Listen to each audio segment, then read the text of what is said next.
Okay. So, last chapter, Bright Bill kind of has a big realization. Okay, talks to Roz about, are you my real mother type thing. Okay, and they both decide we're gonna still keep it this way. I'm gonna call you Mama, and I'm gonna call you Son. And then he says we're a strange family, a robot and a Gosling. Okay. All right, chapter 43. The Gosling takes off. It must be hard to have a robot for a mother.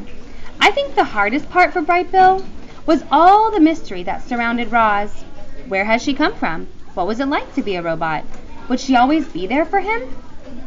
These questions filled the Gosling's mind, and his feelings for his mother swung between love and confusion and anger. I'm sure many of you know what that's like. Roz could sense that Bright Bill was struggling, and so she spent a lot of time talking with him about families and geese and robots.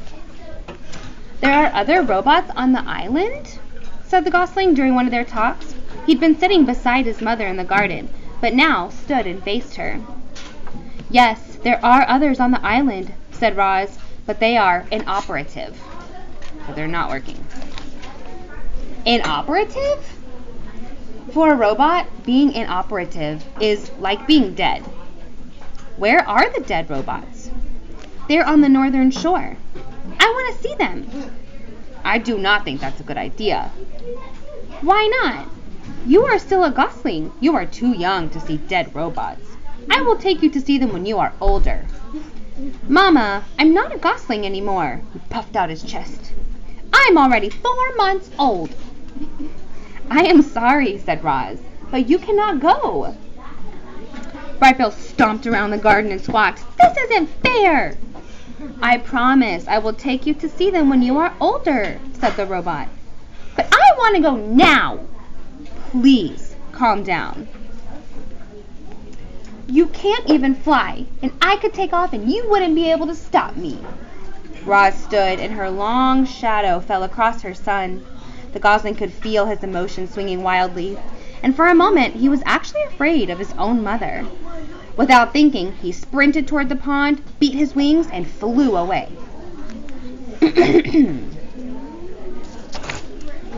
Kids. Chapter 44, The Runaway. Look at Roz.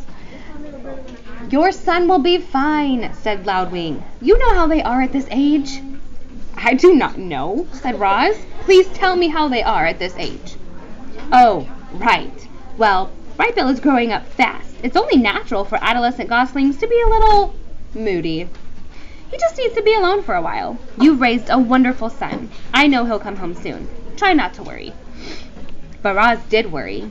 At least she worried as much as the robot is capable of worrying. Bright Bill had never run away or flown away, and suddenly Roz was computing all the things that could go wrong. A violent storm, a broken wing, a predator. She had to find her son before something bad happened. There was only one place Bright Bill could have gone. The robot gravesite. So Roz galloped up northward. She leaped over rocks and ducked under branches and charged through the meadows without ever slowing her pace. She raced all the way across the island until she finally stepped on the sea cliffs above the gravesite. And there was Bright Bill, perched on the edge, looking down at the robot parts scattered on the shore below. His eyes were wet. Don't be angry, he said as his mother walked over. I'm not angry, but you should not have flown off like that. You could have gotten hurt, or worse. I was worried sick. I'm sorry, Mama. It's okay, said Roz.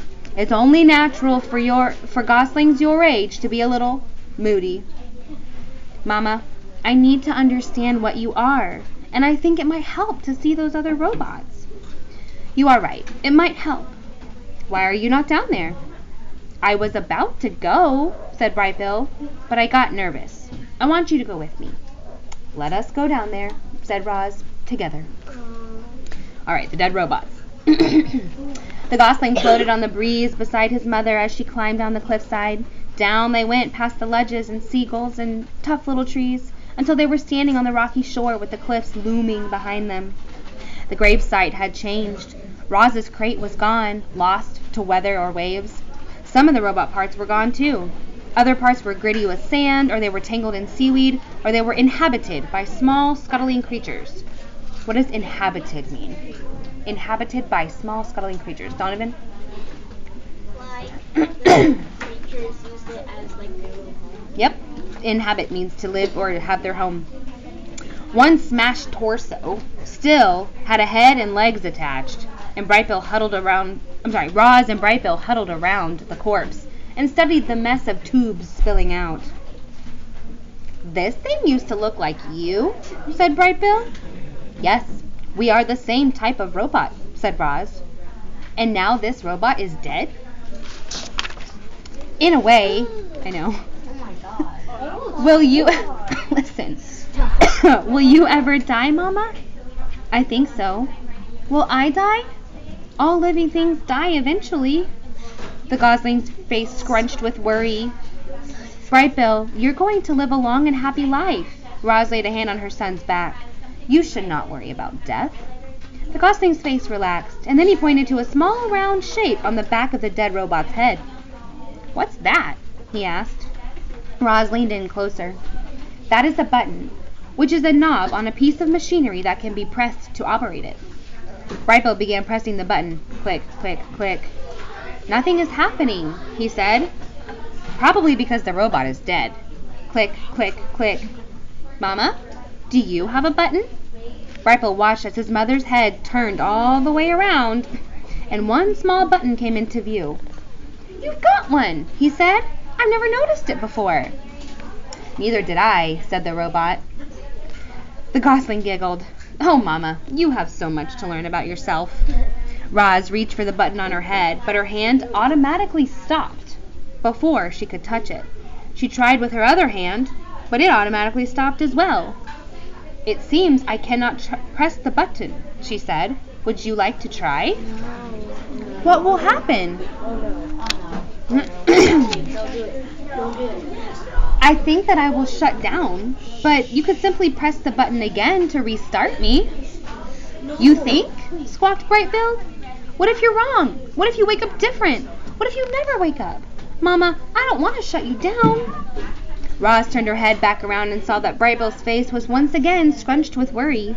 She knelt beside him and said, Of course you do not have to shut me down. I'm sorry if I scared you. Are you okay? I'm okay. Brightbill sniffled and wiped his eyes. And then he heard splashing. Otters were playing in the ocean. He had never seen otters before. He stared as they swam and dove and sloshed around with one another. They seemed to be having a ridiculous amount of fun. And suddenly, the gosling was smiling again. Hello, my name is Brightbill, he shouted over the waves. And this is my mama. Her name is Roz. The last time those otters had seen Roz, they thought she was some kind of monster. But since then, they had heard that she was remarkably friendly, and that she'd even adopted an orphan gosling. And so the otters smiled at Roz and Brightbill. Then they swam straight over and splashed onto the rocks. Hello there, said the biggest otter. Nice to meet you both. Actually, Roz, we've met once before, but you might not remember me. My name is Shelley. I do remember you, said the robot, but I'm glad to learn your name, Shelley. You know each other? Said the gosling. These otters were the first animals I ever met, said Roz. They were also the first animals who ever ran away from me. Yeah, sorry about that, said Shelley as the otters sniffed the robot's legs. You know, Brightbill, when we first saw your mom, she was packed in a box and surrounded by soft, squishy stuff. Brightbill's brow furrowed. You wouldn't believe how small she looked, all folded up in there. Brightbill's nose sniffled. We thought she was dead, but when we reached into the box, she came to life and climbed out, looking like a sparkling monster. Brightbill's eyes welled up with tears, and then he felt his mother scoop him into her arms. Are you okay? She whispered in his ear. I think I've learned enough about robots for today, he whispered back. I'm sorry, otters, said Roz, but we really must be going. I hope I didn't upset the little guy, said Shelley. I thought he'd like to hear how we first met. Brightbill will be fine, said Roz, using a friendly voice. But we've had a very busy day, and we should go home. It was nice to see you again. Goodbye. Roz turned, and with her long strides, she carried her son away from the gravesite over to the base of the sea cliffs. Would you like to sit on my shoulder as I climb? Said the robot. I feel like flying, said the gosling. I'll meet you at the top. Brightbill flapped his wings and disappeared into the sky. Roz began scaling the wall. Up she went, expertly negotiating rocky columns and ledges until she hoisted herself up onto the cliff top, where 2 young bears were waiting. No, please, just read it again, read it. What? No, please. We think we should read another one. It's long, I think. What is it? I just saw the bear. Okay, fine. Yeah! I try to keep the video at like 16 minutes or less, so. Alright, here we go. Chapter 46, The Fight. Hello, bears. My name is Roz. Oh, we know who you are, said the sister bear. Her voice dripped with sarcasm. We're very happy to see you again. Yeah, we're very happy to see you again, echoed the brother bear. Why do you always repeat what I'm saying? Said the sister to her brother bear. It's so annoying. I was just backing you up. Let me do the talking. Fine, you don't have to be so mean about it. The bickering bears were interrupted by the robot's friendliest voice. With whom do I have the pleasure of speaking? How rude of us, said the sister bear. My name is Nettle, and this is my little brother, Thorn. I'm not little, snapped Thorn under his breath. It's so lovely to meet you both, said Roz. But I'm afraid we really must be going. I'm afraid we can't let you do that. Nettle stepped into Roz's path. My brother and I, we don't like monsters. I am not a monster. I am a robot. Whatever you are, we don't like you, said Thorn. We hear you've become very comfortable on our island, said Nettle. Now, we're going to make you very uncomfortable. Yeah, we're going to make you very uncomfortable. Stop repeating me, Thorn. Poor Roz was in serious trouble. The bears were closing in on her, but she couldn't run, she couldn't hide, and she couldn't fight. But the robot didn't know what to do. But before she could do anything, there was a loud squawk and a streak of feathers. Stay away from my mama! Brightbill swooped down and skidded to a stop between the robot and the bears. Shh, listen. So the rumors are true, Nettle laughed. There really is a runty gosling who thinks the robot is his mother. How could anyone be so stupid? Do yourself a favor, Gosling. Fly away before you get hurt. She is right, Brightbill, said Roz. Please, let me handle this. But the gosling stood his ground. He spread his wings and hopped around, ready to defend his mother. The bears roared with laughter. Then, with a flick of her paw, Nettle sent Brightbill tumbling over the ground, over and over and over, until he flopped onto his back and stared up at the sky, stunned. This is our island, snarled Nettle. And it's time for you to go, growled Thorn. Roz made herself as big as possible. She banged her chest and roared wildly, angry sounds. But the bears were not intimidated. They roared right back, and then they attacked. Nettle pulled Roz into a fierce bear hug, while Thorn clawed at her legs. The robot tried to shake free, but the bears would not let go of their prey, not this time. A cloud of dust bloomed around the trio as they thrashed closer to the edge of the cliff. All of a sudden, something burst out from the trees and onto the open cliff top. Mother Bear. She was gigantic, like a mountain of golden fur, and she was furious. It seemed like this would be the end for our robot.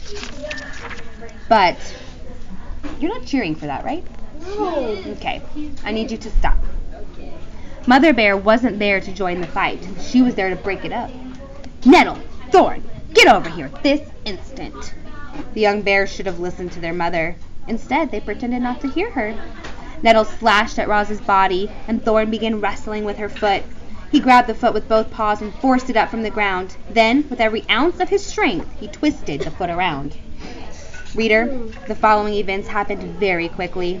First, there was a strange thwip sound as the robot's right foot popped off her leg and sailed through the air. Then, everyone toppled over. Nettle and Roz fell sideways along the edge, but Thorn fell backward and tumbled right off the cliff. Do you know what the most terrible sound in the world is? The howl of a mother bear as she watches her cub tumble off a cliff. Mother Bear's howl was so startling that it snapped Bright Bill right out of his stupor. Her howl was so powerful that it shook Roz's entire body. Her howl was so loud that the animals heard it clear across the island. But there was no reply from Thorn. Mother Bear's howl slowly faded as she wilted to the ground. Roz watched as her detached foot sailed over the edge and plummeted down to the shore below. It fell past the circling seagulls, smashed off a rock, and disappeared into the waves.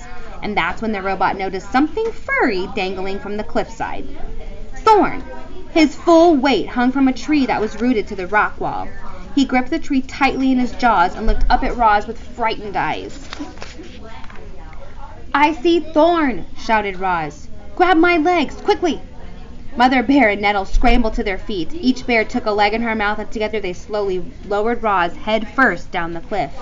Thorn whimpered through the clenched teeth as he watched the robot approach.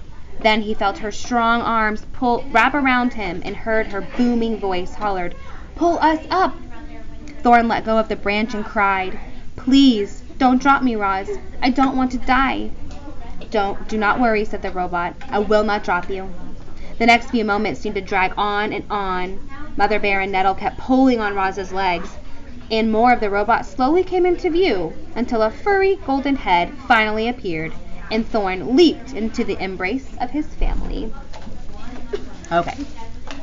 That was a good place to end. We're at a 16.